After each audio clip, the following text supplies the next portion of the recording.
రాంబాబు 1990. బండి సంజయ్ వ్యాఖ్యల మీద MP Chamala Kiran Kumar Reddy counter ఇచ్చారు. కరీంనగర్ కు వచ్చి కార్పొరేటర్ లాగా బండి సంజయ్ మాట్లాడుతున్నారని, ఓటు చోరీ గురించి మహేష్ గౌడ్ మాట్లాడితే దానికి ఏదేదో మాట్లాడుతున్నారని మండిపడ్డారు.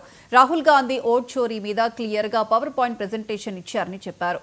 ఓట్ చోరీ మీద పార్లమెంట్ లో ఎందుకు చర్చ జరపలేదని, ఎలక్షన్ కమిషనర్ రాజకీయ నేతలా మాట్లాడుతున్నారని విమర్శించారు.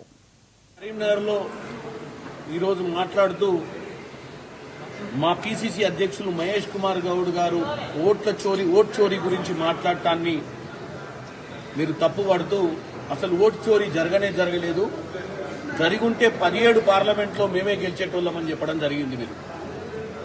మీరు ఓట్ చోరీ చేసిర్రా చేయలేదో మహారాష్ట్ర ఎన్నికలలో, కర్ణాటక ఎన్నికల గురించి రాహుల్ గాంధీ గారు క్లియర్ పవర్ పాయింట్ ప్రజెంటేషన్ ఇచ్చిర్రు. ఒకే ఇంటి నెంబర్ మీద 100 ఓట్లు, ఒక పబ్బు పేరు మీద 78 ఓట్లు, ఇట్లా మీరు ఒక మహాదేవ్పూర కర్ణాటక బెంగళూరు సెంట్రల్లో ఉన్నటువంటి నియోజకవర్గం 1,00,000 పైచిలకు దొంగ ఓట్లను నమోదు చేసినటువంటి పరిస్థితి ఉంది.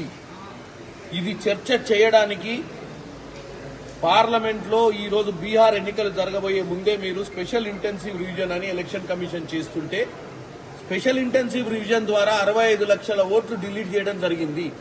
ముఖ్యంగా మైనార్టీ సోదరులు, క్రిస్టియన్ సోదరుల ఓట్లను డిలీట్ చేయడానికి కారణం ఏంటంటే, వీళ్ళు ఎట్లాగూ బీజేపీకి ఓటయ్యారు కాబట్టి వీళ్ళ ఓట్లు డిలీట్ చేసి మళ్లీ అధికారంలోకి రావాలన్న ప్రయత్నం మీరు బీహార్లో చేస్తురన్న ఉద్దేశంతో మేము పార్లమెంట్ సభ్యులము వానాకాల సమావేశాలలో క్లియర్ గా ధర్నాలు చేయడం జరిగింది.